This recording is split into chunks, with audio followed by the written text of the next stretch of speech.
are you? Who are we? We are MGMT. And who's in MGMT?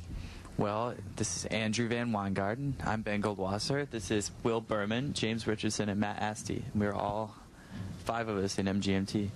Welcome to Vancouver, British Columbia, Canada. Thanks. So, Andrew, you celebrated an occasion here in Vancouver, didn't you, a few years ago? My birthday. At the Bourbon. Right, yeah. What do you remember about that? Because what you do on your birthday, you do all year round. Well, it wasn't the happiest birthday. We were, What do you remember? Oh yeah, no, there was some people walking around like zombies and stuff. For the whole year, there were a lot of zombies in the world of MGMT. I wasn't. That's the saying, what you do on your birthday, you do all year round. Yeah, I got to do my laundry.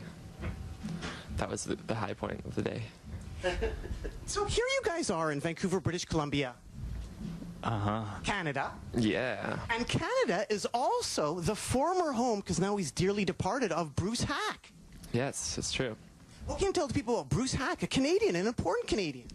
Well, he kind of just made up his own style. Seems like he just, you know, I guess, well, he kind of grew up in the middle of nowhere originally, right? Like he was... Alberta. Yeah, like pretty far out, right? So he was just kind of... New York transplant. I went to New York, right? And he ended up on like Mr. Rogers and stuff. What's like Bruce Hack for dummies? He thought he was making, or he said he was making children's music, basically, but it was really scary. It's really kind of like satanic electronic music. But his thing was that he thought the kids could handle a lot, you know, scarier stuff than their parents thought they could. So, Are you into the hack? Yes. Why are you into the hack? Why should people be into the hack? Oh, and how dare I disrespect him, Bruce Hack. Why should they? I mean, they shouldn't if they don't like it, but I think it's good. Well, he's Canadian. He's Canadian. Yeah, because he's Canadian. he left though. He did leave. Yes, he did leave. But on to more important things. Well, maybe not that more important. But Andrew, where are the pants? I have no idea what you're talking about. The pants. The Coachella pants? Oh, the signed pants. What's on those pants? There's the signatures of many artists and other people too who aren't artists. Yeah, Beck, Jack White. It's kind of a who's who. You guys worked hard to get those pants signed, didn't you? Oh yeah, we had to work our asses off. So where are the pants? They're off right now. Where are the pants, the historic pants? They're in my closet at home. I was thinking about maybe framing them one day or something. What do you guys think about pants? I wish I didn't have to wear them. They're more of a social convention for me. Because I was told never to trust anybody with tight pants. Really? I don't trust anybody who wears shorts. Or trust anybody that raps that wears tight pants. The raps that wears tight pants? I didn't see that. I think maybe.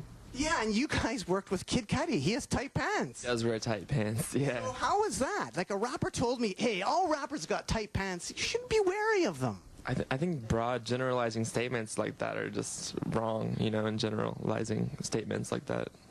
I do like it when people tell me stuff. Do you like it when people tell you stuff? Sometimes. Like Sonic Boom, he told you guys some interesting stuff, didn't he? Yeah, definitely. Like he told you, MGMTers, to worship at the altar, and tell me if I'm right or wrong, of the electric...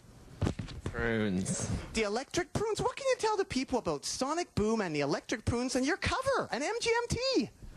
Well, I think one of his things was, you know, this is kind of one of the, you know, classic old psychedelic records, and what his thing is, you know, psychedelic doesn't have to be like everything happening all at once, you know, too much stuff going on, you can't even understand it. Like you can just have like a lot of reverb just on the drums, and you know, when you really listen to it, nothing else has reverb, but it makes the whole thing sound all crazy, Yeah, you know. it's sort of like the idea of like trimming it down a whole lot. So there's just like a few like really weird, like maybe there's one little weird thing going on here, and there's this going on, but it's like very boiled down to its constituent parts. Had you guys heard of the prunes before Sonic Boom introduced them? Yeah, I found an LP of theirs in a thrift store in North Carolina one time and listened to it, and then I heard them on Little Steven's garage radio show, whatever it's called, but I never really gave them that big of a chance. And then I was listening to some of the stuff that David Axelrod produced of their albums, like the later ones? yeah, which isn't really even the Electric Prunes. It's more. And that's one of the ones that you cover, isn't it? No, we cover. Like, you don't cover anything off this album. No. Was it off the second album? I think this is the first album. Yeah. Yeah, the one we covered was on the second one. Yeah. Because I guess I was wondering about Sonic Boom's influence, because I noticed, is it true that you guys also cover Alice in Chains? We've tried to, but it was kind of a joke. You know, we didn't really. We did it at Radio Festival in California accidentally, and then we.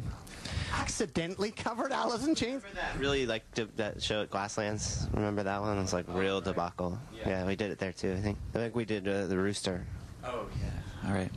'Cause I thought maybe Sonic Boom said, hey, no more chains, get with the prunes. No, yeah, but he's probably assuredly not an Alice in Chains fan. I would say. Although it's cool you're so versatile to be able to do the chains and the prunes. It's true. We're very versatile. Yeah. I think we did the Prunes with maybe more of a sense of reverence, though. And you are MGMT, but Sonic Boom didn't just stop there. He also exposed you, I think, to the Trogs, did he not? Well, I was into the Trogs for a long time, actually, before. We've been Trogs fans. That was, I think, more. Let's see, some other bands that he exposed me to. Echo and the Bunnymen, probably one. Then the Specials. How about the West Coast pop art experimental? Kevin Barnes showed me this band, actually. And what can you tell the people about this particular band, the West Coast pop art experimental band? They're cool. They're pretty psychedelic. There's that one song called, what is it, 18 is Over the Hill or something? That's my favorite one. I think it's great that Sonic Boom, or at least Sonic Boom, made me think of this. Did he introduce this? Did he introduce it to us? The listening sessions in Malibu or wherever you were. I don't think we didn't listen to them, did we? No, this was introduced to me, I know, by Kevin Barnes from Montreal. He sent this to me a while ago. And you guys are MGMT in Vancouver, British Columbia, Canada. and you have ventured to New Zealand, haven't you? Yes, we have. Now, in New Zealand, there's a lot of bands that tour back and forth, but I understand, and tell me if I'm right or wrong, did the Pretty Things, who did SF Sorrow, right there, who had a whole issue of Ugly Things fanzine devoted to the New Zealand tour of 1965, did they influence at all the new album? Pretty Things? Yeah, we were listening to SF Sorrow and Parachute, definitely. Other kind of, yeah, the 1967 kind of Abbey Road sounds, I guess. You know, Piper at the Gates of Dawn as well. Now, the Pretty Things here, this is all about their tour in 1965. They ended up being banned from New Zealand. Yeah. They were never allowed back there. I don't think we weren't that bad in New Zealand, really. We were pretty good there. Yeah, we were pretty well behaved in New Zealand, I think. I saw a guy stick a rat down his pants, though. And how long did you stick around? Watching that. Oh, we kept walking. Will was there, but he wouldn't look. I was like, Will, look. And this guy's sticking a rat, and you could see his kind of pubic mons, I guess. All in New Zealand. So there's wild stuff that happens in New Zealand. Yeah. Most definitely, yeah. MGMT, you have a song called Kids. Now, do you know anything about your kid? Do you know anything about your kid? Because there's the Nirvana kid, Spencer Eldon. Do you know anything about your kid? One from the video? Yeah, the name? I don't remember his name, but we never met him because we weren't even on that video shoot. But the director Ray, who's a good friend of ours, was hanging out with him. There's a good picture of Ray and the kid wearing a headband. But he liked the monsters. He was more scared of, he was more like cranky because he wasn't eating really. Well, I think you guys are kind of connected to the Nirvana kid, not just because your manager is from association with Nirvana, but the Nirvana kid, Spencer Eldon, he now works for the Obama poster guy. Wow, yeah. Yes. Yeah. And you and Obama share something in common, MGMT. Do we? Let me quote here from the Argus, which is from the Wesleyan paper, September 9th, 2009. applications at Wesleyan increased by 29.9% from 2007 to 2009. Some speculate that this is due to MGMT's growing popularity or President Obama's governmental commencement speech. It's definitely more due to us, I think.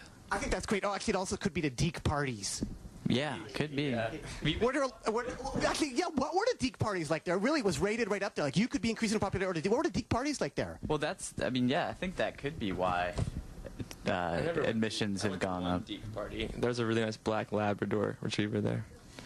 And what happens after a Deke party, Andrew, in the morning after? I don't know. I never stuck around that long. Well, perhaps we have some evidence here. From the Wesleyan Argus, April 13th, 2004. Question, is there anything you hate about being rock stars? Oh, I said... Yeah. Andrew, I don't know. I hate waking up with 16 bitches all over my dick and a broken bottle of Jack on my pillow. Yeah, that wouldn't be post-Deke party, though. That's more like post-naked party or something. That sounds like a great night, though. So are Deke parties even crazier than that? Different, like a different kind of crazy. Deke parties is more like tea, knitting, mutual hand jobs, stuff like that. What is Connecticut like? Well, I don't know. It's it's pretty actually. There's some nice places. It's rural, except for the cities, which are more urban. And it's beautiful country. I heard, actually, that they wanted to make a song called Connecticut Fun, the state song, and it's a punk rock song by Punkestra. I haven't heard it. I thought that was cool. Like, the people who run Connecticut, the administrators, considered a punk rock song to be a state song. Have you heard of the Connecticut band The Wild Weeds? They were cool. We covered a Wild Weeds song one time. They're kind of, what are they like? Al Anderson from NRBQ's first band. Yeah. They're kind of like Blue Eyed Soul, sort of. R&B. Who is R. Stevie Moore? Oh, James should answer this question. Oh, is he? He's my favorite, I guess. Great. What makes him exciting? He's done like 400 cassettes or something like this? He's made... Which I'm saying lately, we did 400 cassettes. Yeah. Well, I think, it's a ton of cassettes. But I think there's a lot of songs that are on a lot of different ones. But most impressive is all the cool, I think, like artwork and liner notes and stuff that comes with all of them. Because he puts a lot of work into that, I think. And isn't he going to have you guys on his tribute album? He's got you on the website as MGMT TBA. Really? Yeah, for the tribute album. What TBA stands for? He's still got to contact you, I guess. Yeah. Well, that's cool. We would do that. Yeah. I know James would be into that. Who else is Ariel Pink's a big fan of his, right? Yeah. Major. Yeah, big time. I know they play together and stuff. And what's interesting about this, I'm mentioning all these different bands and stuff. You have an idea for a comp, don't you? Now, that's what I call... Now. What is that about? Now, that's what I call now. Another one that's not what I call now. Yeah. Which is, it's kind of like all the bad pop music that's going on right now. That is what now is. But that's not what I call now. No. So that's the compilation. But some people will probably put our new stuff on now. That's not what I call now. Our Stevie Moore might be on there? He would be on Now That's What I Call Now. And Will, we have a quote here from the Chronicle. Quote, "The other night I saw a girl in the front row." Yeah. She had a permanent yawn on her face through the entire song. Yeah, she reminded me of a hippopotamus. So I guess the question is, have you guys fallen asleep on stage during long songs? We haven't, but people in the audience have, I think. For sure? Can you verify that? Her eyes are closed and she's sort of doing this. I fell asleep at a show the other night. It was really loud, and I fell asleep. I was just really tired, I guess. And at what point was it during the show? Was it during a solo? Were you standing up? It was during like a 15-minute guitar solo. Well, if there's any time to go to sleep, that's when. So, yeah, it was someone else's show. But you haven't actually fallen asleep on stage at all, not just for a sec? No, I think I did it in Glasgow one time. During what song? I don't remember that. Come on, tell the rest of the guys. You want to know, don't you? Well, we saw Lemmy in the elevator about an hour before. It was just a crazy night in Glasgow. And MGMT over in the UK, Yeah. there are quite a few interesting bands, like Deep Freeze. Mice. What can you tell the people about the Deep Freeze Mice? I don't even know a whole lot about them. They're from. No. Yeah. We were listening to them. When we started writing Congratulations, listening to mostly just like a few songs. What wasn't Down to a Proton is this really cool song, and I Am Big Chief Radio Luxembourg, and is that an album, My Geraniums Are Bulletproof or something like that?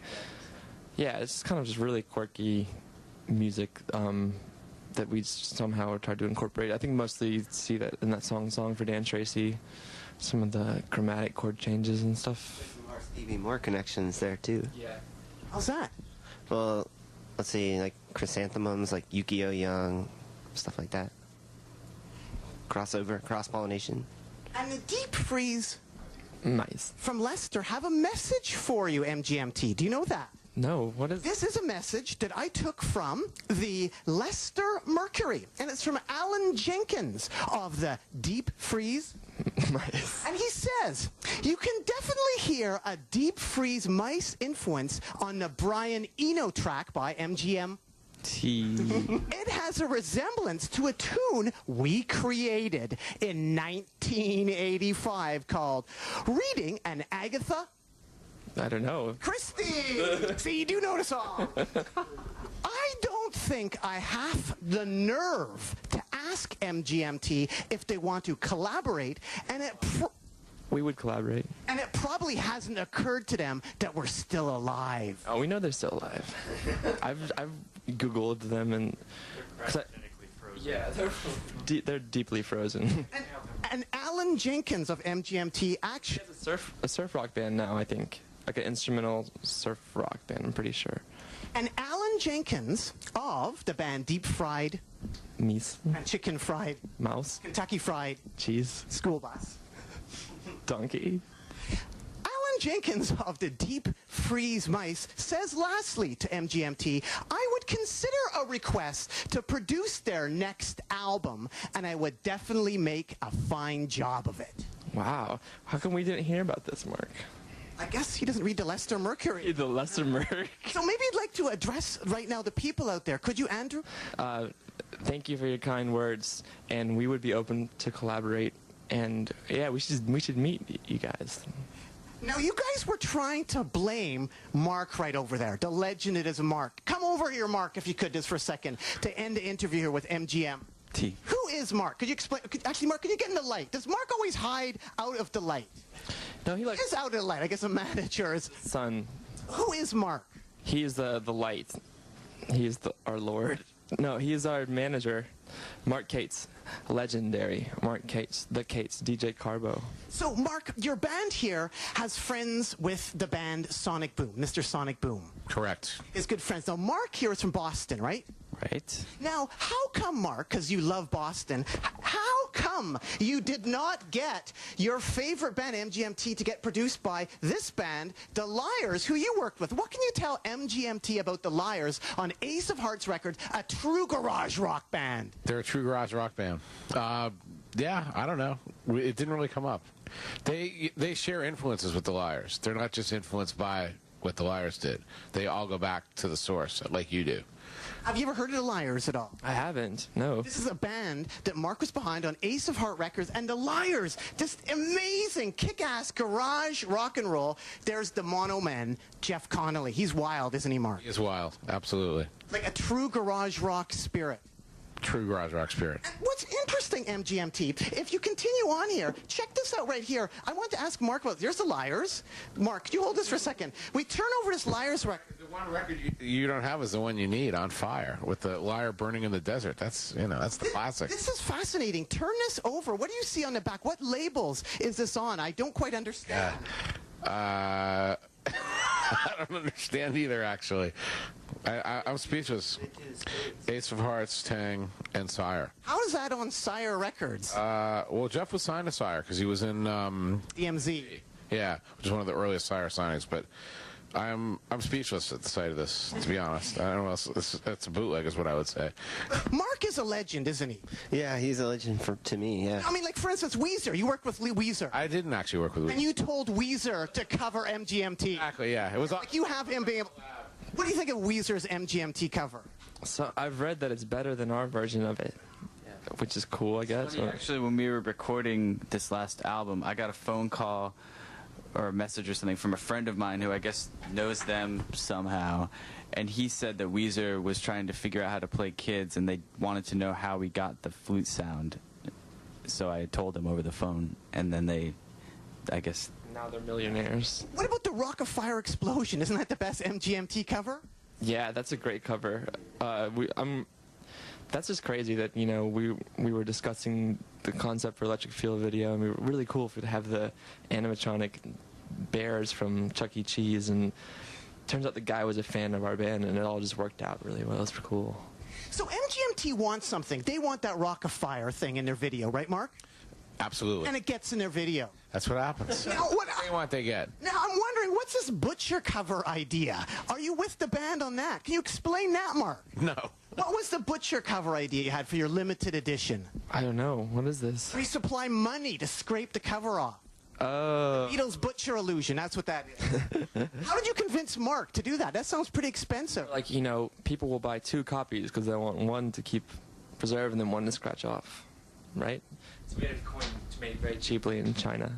Very cheaply. How expensive was that? Because that's quite interesting. I love that, Mark. I couldn't tell you, but it was debated extensively and a lot of back and forth. It's hard to do things like that. It was a mass debate. It's hard to do things like that these days. Well, winding up your MGMT, now that we have Mark here, any more questions for Mark at all that you've been dying to ask at all, MGMT? What do you do with all the money that you scrape off the top that we don't know about? I come to places like Vancouver, British Columbia, Canada with my family. Oh, yeah, you came for the Olympics. You came. What was it like to be in the Beastie Boys? I couldn't tell you, but I've been near the Beastie Boys. But so have you. You were part of Grand Royal Magazine, and that's the thing about Mark. You're the gift that keeps on giving. This is Grand Royal Magazine. With the magazine. I know, but it's Grand Royal. You released on the label, and this magazine exposed me about Ladies and Gentlemen of Fabulous Stains, Dolomite. I love Grand Royal. Me too. Incredible magazine. So you can tell me you had nothing to do with it. No, it was suspended at the time I started working there, actually, which is a real bummer. Any more questions for Mark at all? I have one last question, Mark. I found this obscurity, this band Bound and Gagged from Boston. I know nothing about them. It's a girl band. What could you tell me about them? Artie, with a capital A. Pretty cool though, actually. Whatever happened? Play with Mission to Burma in the day. Oh, and by the way, Pete from Montreal says hi to you, Andrew. Hello, Pete. MGMT, keep on rocking in the free world and do. Doot doot.